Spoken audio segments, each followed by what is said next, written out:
Baik, assalamualaikum warahmatullahi wabarakatuh. Selamat pagi teman-teman. Pada kesempatan kali ini kita akan belajar tentang kisah-kisah orang durhaka. Setelah kita kemarin membahas tentang apa itu tasawuf, apa itu akhlak,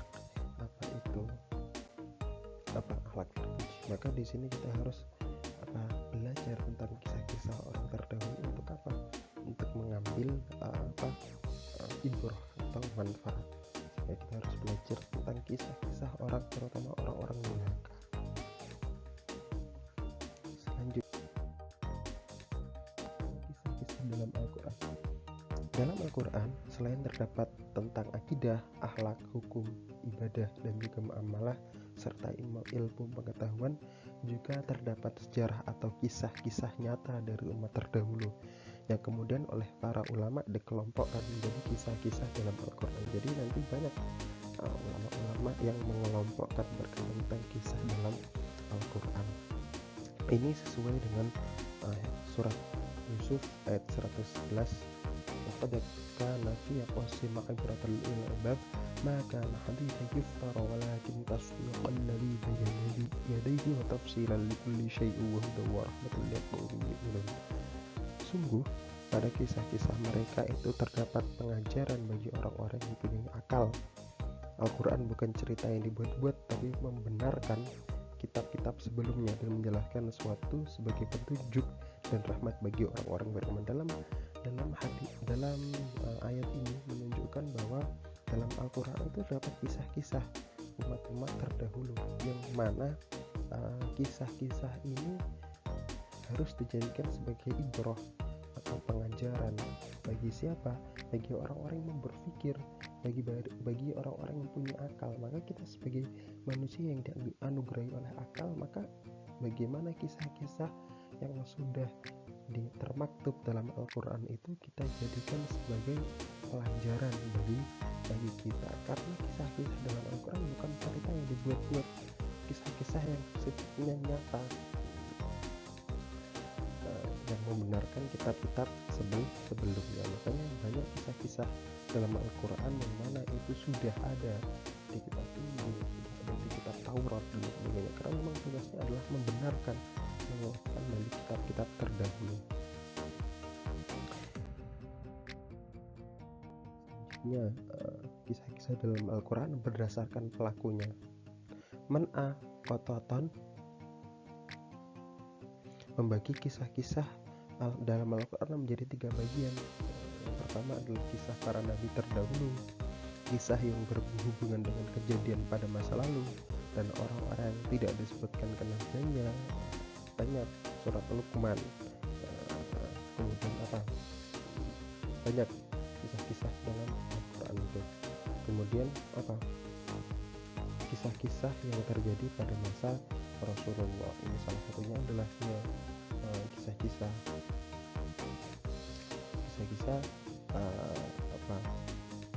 perang Uhud, perang Badar, dan begitu pada masa Rasulullah. Sedangkan kisah-kisah yang akan kita perdalam adalah kisah-kisah yang mana berkenaan tentang kisah para nabi terdahulu.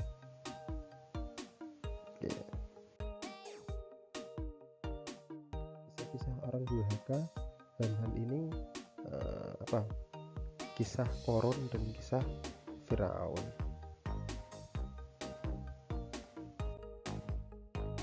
Selanjutnya berkenaan tentang kisah Qarun. Kisah Qarun sendiri sebenarnya adalah kisah yang memang diambil dari Al-Quran, tepatnya di surat Qasas ayat ke-76, bahwa di sana dikatakan bahwa Qarun itu merupakan saudara dari Nabi Musa atau kerabat dari Nabi Musa, yang mana dalam hal ini Qarun adalah sepupu Nabi Musa dari ayahnya yang bernama Yasir. Yasir merupakan adik kandung dari Imran atau ayah Nabi Musa. Nabi Musa dan Qarun masih keturunan dari Nabi Yakub, dengan sejumlah Yakub, Lawi, punya putra Al-Azhar, Al-Qods, Imran, dan Yasir. Jadi Qarun bin Yasir bin Qods. bin Azar bin Lawi bin Yakub keturunan kelima.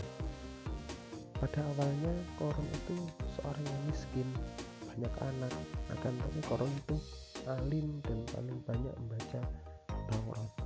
Setelah itu Korun meminta doa dari kanjeng Nabi Musa agar diberikan kekayaan. Doa Nabi Musa itu dikabulkan sehingga Korun itu menjadi kaya raya. Akan tetapi setelah kaya raya dia malah sombong dan memusuhi Nabi Musa, bahkan dekat dengan Firaun karena pengen agar kekayaannya terus bertambah dengan dekat dengan kekuasaan. Korun beranggapan bahwa kekayaan yang didapatkannya ini karena usahanya sendiri tanpa ada bantuan orang lain. Padahal di sana itu ada doanya Nabi Musa. Kan diceritakan Korun itu memiliki kunci gudang yang isinya harta, kuncinya saja itu diangkat oleh 10 orang pria akar. Itu masih tidak kuat, masih nggak kuat karena saking banyaknya kunci gudangnya. Sombong. Kemudian pakaiannya juga ganti tiap hari, segala yang diinginkannya pasti terkabulkan. Dari kesombongan inilah akhirnya Allah mengazab Korun dengan ditelan bumi. Makanya ketika kita sekarang mendapatkan harta di dalam tanah, biasanya kita kasih dengan harta Korun, harta karun. Itu awalnya dari sana, harta Korun. Saking kayanya Korun sampai ketika ditelan bumi, hartanya itu tercecer di mana-mana. Jadi ketika kita mendapatkan harta atau emas misalkan terkubur, pasti kita mengatakan harta Korun. Saking kayanya Korun pada saat itu, sehingga semuanya harta ketika harta temuan itu dianggap sebagai hartanya Korun, saking kayanya. Seperti itu. Maka apa sih yang menyebabkan Korun ini disiksa atau mendapatkan azab? Yang pertama adalah sombong. Jelas bahwa dari kekayaannya tersebut Korun ini menjadi sombong. Nah, ini yang penting. Seperti yang sudah sering saya sampaikan, bahwa sombong menjadi salah satu sifat yang dibenci oleh Allah. Bahkan rata-rata orang-orang yang dijelaskan atau kisah-kisah orang tercela, kisah-kisah itu pasti ada sifat sombong.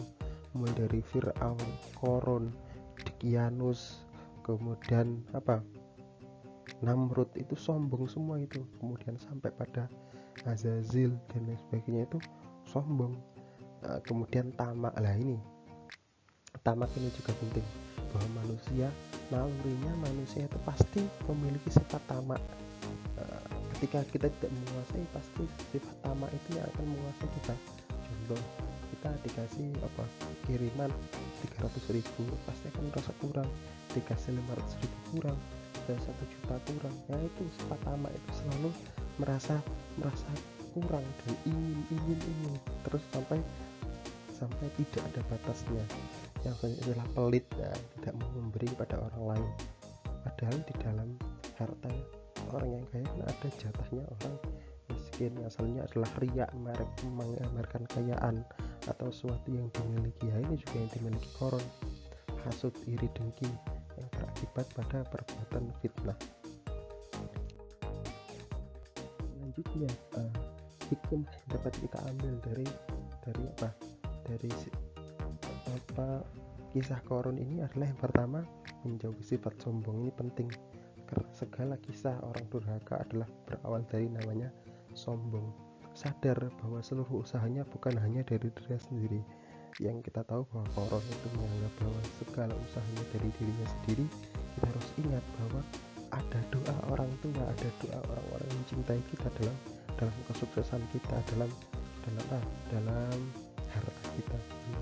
Harta dan tahta hanya sementara, maka jangan kita menggadaikan kenikmatan surga Dengan apa? Dengan harta yang ada di dunia.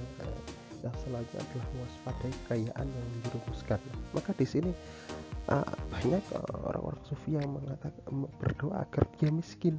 Karena apa? Ketika dia kaya, dia takut terjerumus akan kekayaan. Maka kekayaan pada hakikatnya adalah cobaan. Ketika kita tidak bisa menghadapi cobaan tersebut, kita yang akan terjerumus. Harta orang kaya terdapat bagian orang miskin. Makanya banyak ulama yang mengatakan bahwa seperti ini, kita memberi orang miskin itu sebenarnya kita harus berterima kasih pada orang miskin tersebut. Karena apa? Karena orang miskin itu memang harus mendapatkan hak dari harta yang kita miliki, dan itu wajib hukumnya kita untuk memberikan orang miskin. Justru kita harus berterima kasih pada orang miskin tersebut, mungkin dari doa atau bagian dari orang miskin. Maka ada yang mengatakan bahwa ya orang kaya itu jangan semena-mena sama orang miskin, karena bagiannya orang miskin itu ada di orang kaya. Menggunakan harta untuk hal-hal yang bermanfaat itu, jadi tidak menghambur-hamburkan. Harga sebagai wasilah untuk kebahagiaan akhirat ini penting. Jadi bagaimana harta kita mengantarkan kita menuju kebahagiaan akhirat, menjauhi sifat tamak. Sadar bahwa harta dunia ini sementara dan akhirat adalah kekal. Jadi jangan kita gadaikan akhirat yang kekal ini dengan dunia yang sifatnya sementara. Yang sebenarnya adalah menjauhi bermegah-megahan, hidup dengan secara sederhana. Bahkan kita tahu bahwa ada di negara yang jauh sana, di daerah Skandinavia, Finlandia, Islandia, Norwegia, itu kan mereka kaya sebenarnya, akan tapi mereka memilih untuk hidup sederhana, dan dari kehidupan sederhana itu membuat mereka bahagia, hidup minimalis. Walaupun kaya tapi hidup minimalis, tidak bermegah-megahan. Mungkin itu saja yang dapat saya sampaikan.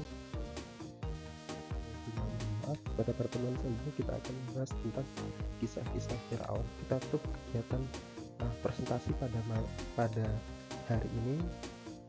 Subhanakallahumma wa bihamdika asyhadu an la ilaha illa anta astaghfiruka wa atubu ilaik.